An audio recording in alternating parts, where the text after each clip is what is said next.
J'ai rencontré le peuple musulman qui vit sur l'eau en Thaïlande.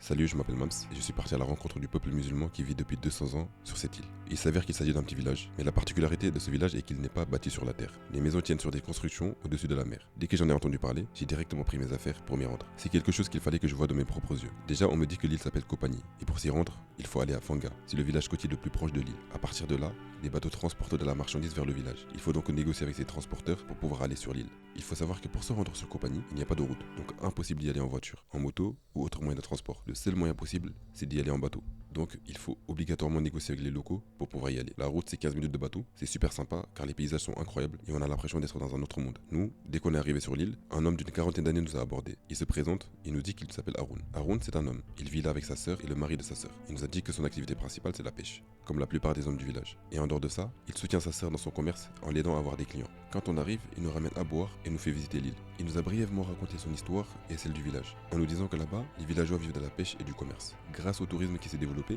les personnes qui y vivent ont créé leurs magasins et vendent des bijoux, des accessoires pour les visiteurs. Il nous a dit aussi que l'île a été fondée il y a 200 ans par des Indonésiens musulmans. Ils ont ramené avec eux leur foi musulmane et leurs enfants ont conservé cette foi jusqu'à présent. C'est la raison pour laquelle en plein milieu se dresse une grande mosquée. Cette mosquée-là domine toute l'île et est le centre du village. On a pu la visiter et on ressent vraiment que c'est le noyau du village, de par sa grandeur et de par l'atmosphère qu'elle crée sur l'île. C'est vraiment un endroit particulier parce qu'il y a une école, de terrain de foot. En fait, vivre là, c'est vraiment être dans un autre monde. Parce que c'est un endroit qui est limité physiquement, pourtant les habitants vivent là. Ils font leur commerce, leurs affaires, leur va et leur vient. Ils cuisinent, se côtoient, du lever jusqu'au coucher du soleil. Et c'est comme ça qu'ils vivent, sans réellement se poser de questions. Une vie qui est complètement différente de la nôtre. Mais eux, c'est ça qu'ils connaissent.